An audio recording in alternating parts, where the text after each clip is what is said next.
반갑습니다. 언소주 사설 탐정입니다. 오늘 함께 읽어볼 텍스트는 2026년 1월 29일자 조선일보 사설 국회 느려 일을 못해 이 대통령이 할 말은 아냐입니다. 제목부터 아주 맵습니다. 2026년 현재 행정부를 이끄는 이재명 대통령이 국회가 너무 느려서 일을 못하겠다 라고 토로한 모양인데 조선일보는 이걸 두고 당신은 그런 말 할 자격이 없다 라고 딱 잘라 꾸짖고 있습니다. 글을 읽다 보면 고개가 끄덕여질 수도 있어요. 하지만 잠깐만요. 우리 여기서 멈추지 말고 이 텍스트가 숨기고 있는 진짜 의도를 한번 합리적으로 추론해 볼까요? 맥락을 놓치면 글쓴이의 의도에 끌려다니게 되거든요. 1. 현상과 본질, 내로남불, 프레임 씌우기. 먼저 이 사설이 보여주는 껍데기, 팩트를 봅시다. 사설은 과거 이 대통령이 야당 대표 시절 국회 의석수로 정부 여당을 압박하고 탄핵 소추를 남발하며 이른바 방탄국회를 주도했다는 점을 상기시킵니다. 그러니 지금 와서 국회 탓을 하는 건 자가당착이라는 논리죠. 게다가 지금 국회를 장악한 것도 민주당, 여당 아니냐, 정청래 대표에게 가서 따져라 라고 비꼽니다.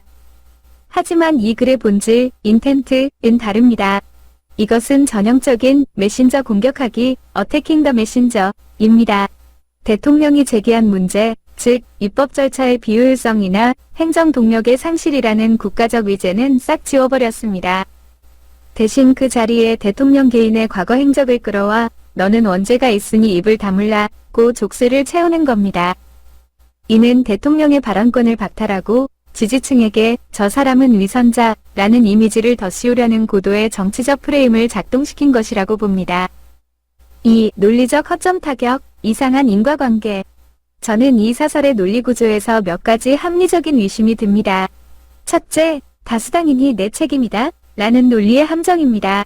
사설은 지금 국회를 민주당이 장악했는데 왜 국회 탓을 하냐 라고 묻습니다. 얼핏 보면 맞는 말 같죠? 하지만 우리 국회 선진화법 구조를 봅시다.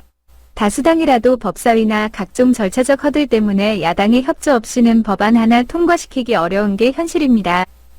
조선일보는 이 구조적 한계를 뻔히 알면서도 모든 책임을 대통령의 리더십 부재나 여당 내부의 문제로 몰아가고 있습니다. 이건 좀 비겁하지 않습니까? 둘째, 피장파장, 투쿼크의 오류입니다. 너도 옛날에 그랬잖아. 이 논리는 사적 복수에서는 통할지 몰라도 국정 운영을 논할 때는 위험합니다. 과거 야당 때 강경투쟁을 했다는 사실이 현재 대통령으로서 국정 운영의 효율성을 고민하는 것을 금지하는 근거가 될 수 있을까요? 과거에 발목을 잡았으니 너도 한번 당해봐라? 이건 언론이 할 소리가 아니라 싸움 구경꾼이나 할 소리죠. 셋째, 통계의 맥락 소거입니다.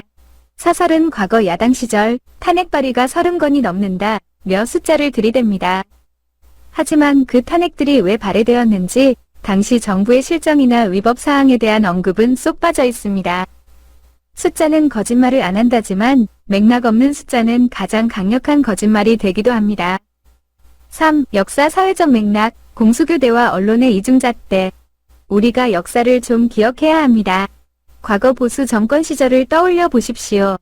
그때 조선일보는 거대 야당이 국정의 발목을 잡는다며 국회 독재, 입법 독주라고 비판했습니다. 대통령이 일을 할 수 있게 국회가 도와줘야 한다고 했었죠. 그런데 공수가 교대된 2026년 지금 논조가 180도 바뀌었습니다. 이제는 국회가 행정부를 견제하는 것이 아니라 행정부 수반이 국회를 탓하는 것 자체를 문제 삼습니다. 본질적으로 변한 건 없습니다. 민주당이 힘을 가지면 폭거이고 보수 정당이 힘을 가지면 견제라는 이분법적 세계관이 깔려 있는 겁니다. 이 사설은 대통령과 여당 대표, 정청래 사이를 갈라치게 하려는 의도도 살짝 엿보이네요. 총평 및 제안. 조선일보의 이번 사설은 과거 너의 죄를 사하노라, 그러니 아무것도 하지 말라는 저주에 가깝습니다. 기득권 언론은 끊임없이 개혁 세력에게 도덕적 엄숙주의와 과거의 빚을 강요하며 손발을 묶으려 합니다.